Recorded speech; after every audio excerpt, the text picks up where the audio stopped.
Ever since the reboot, the Shadow Warrior series has always done something new with each new installment.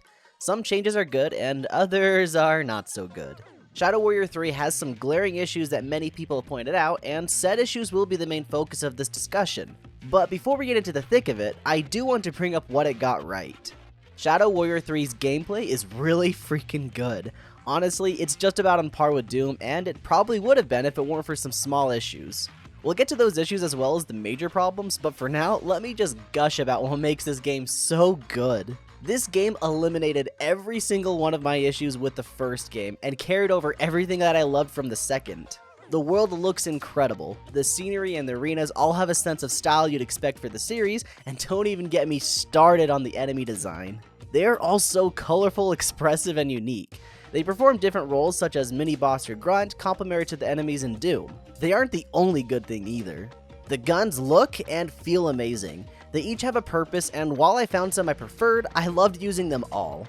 They have this trifecta of a design that makes them perfect. Their designs are all top-notch, the sound they make fits them to a T, and each of their animation pulls everything together beautifully. They all have their own specific and simple upgrades as well. The sidekicks, for example, when upgraded, get an electrical charge comparable to the elemental upgrades found in Shadow Warrior 2. The katana can also get some elemental upgrades too, and for the first time, the katana doesn't feel like it's the best weapon in the game, but rather an accomplice to the rest of your arsenal. I credit this feeling to the change in the game controls. It's such a simple change, but it did wonders to the gameplay. Left-clicking on the mouse will shoot your currently equipped weapon, and right-clicking swings your sword. Even though in the previous games the katana was just a button away, putting that button on the mouse made all the difference. This was enhanced even further with Shadow Warrior 3's implementation of the Doom Cycle. If you recall in my video on Doom 2016, I talked about the Doom Cycle, which was the means of how you regained health and ammo. Well, I personally think this is where Shadow Warrior 3 got a leg up on Doom. In Shadow Warrior, to get health drops, simply kill enemies with your guns, and to get ammo drops, kill them with your katana. This makes the glory kills in Doom, while admittedly quick, seem to take you out of the fight even longer. Of course, Shadow Warrior 3 does have an execution animation, but it serves an entirely different purpose. The executions in Shadow Warrior 3 supply you with this game's iteration of the series' Gore Weapons. Gore Weapons have been a staple in the series since the first game, save for Shadow Warrior 2. The reboot in 2013 paid respect to the original with its use of Gore Weapons, and in Shadow Warrior 3 the concept was taken to new heights. Now when you execute an enemy, you can take something from them that can be used as a weapon for a short duration of time. These weapons can be incredibly fun, and they do a great job at making the player feel invincible. The exciting gameplay mechanics are amplified by the smooth movement found in the game. Shadow Warrior 13 felt a bit rigid, and while Shadow Warrior 2 improved that immensely, at times is a little overkill. Shadow Warrior 3 falls right where it should, a bit floaty but with full control. For the most part, the movement is as good as it can get, but this is where it leads to some glitchiness. There were a number of times that I would get myself stuck in a weird spot due to the movement and weird collision bugs. Thanks to the movement though, I was able to escape these situations, but it was moments like these that showed the cracks and eventually the holes that were left in Shadow Warrior 3. While playing Shadow Warrior 3, I could tell that something was off. I was having a lot of fun playing, but it became pretty clear to me that it wasn't the final product that the devs wanted. Honestly, I got the same vibe from Halo Infinite. I feel that they were both in similar circumstances. Both have insanely fun gameplay, but due to development times or deadlines or whatever it was, they were unable to be what the devs wanted them to be. I am getting a bit ahead of myself. I will address the elephant in the room, but I, as a fan of the series, want to talk about some smaller issues that I had with the game. The gameplay in Shadow Warrior 3 heavily deviates from the style found in Shadow Warrior 2. It's far closer to the original than the looter-shooter style gameplay found in the second game.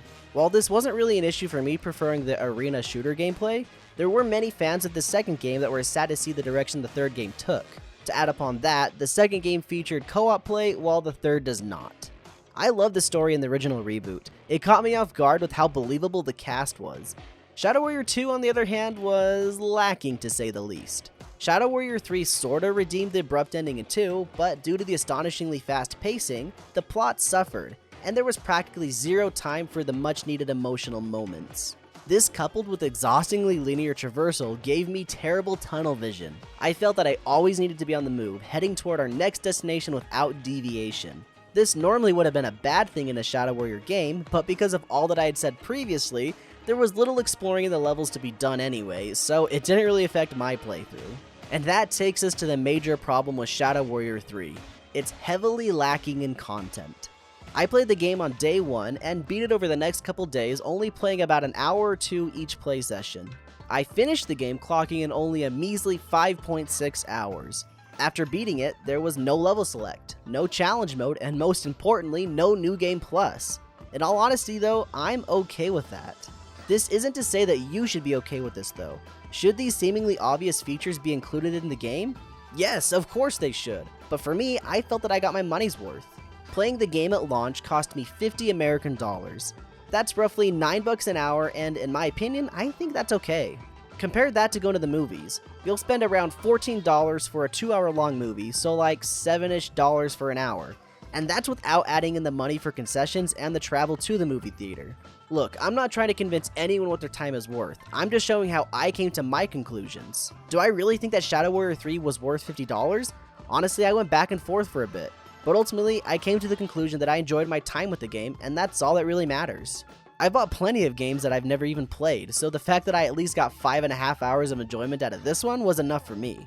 And hey, who's to say that Shadow Warrior 3 won't end up getting a lot of these seemingly missing features added in future updates? One of my initial complaints was with the lack of difficulty in the game, and that had just gotten an update a couple days prior to writing this review. I literally wrote a paragraph regarding the issue and happened to check the Steam page only to find the problem fixed. Shadow Warrior 3 is by all means an unfinished game. But what game that is released nowadays is a fully finished product upon release? I'd love to have that conversation, but we'll have to save that one for another day. As much as I have enjoyed the Shadow Warrior games, I don't think that we'll ever get another one with the response that this one has gotten. Shadow Warrior 3 is an amazingly fun game. Yes, it is lacking in content right now, but with continued support from the devs, it could be the best bang for your buck. Hey y'all, thank you for watching our video on Shadow Warrior 3. If you liked what you saw, leave a comment telling us what games you have in your backlog. We appreciate your time and would love it if you subscribe to the channel to see more videos like this one. If you missed my reviews on the previous Shadow Warrior games, go give them a look as well. Check out our Patreon where you can find behind the scenes, exclusive podcast episodes, and a special watch-along series where we are currently watching all of the Twilight movies. Thanks again for watching, and as always, keep it rad.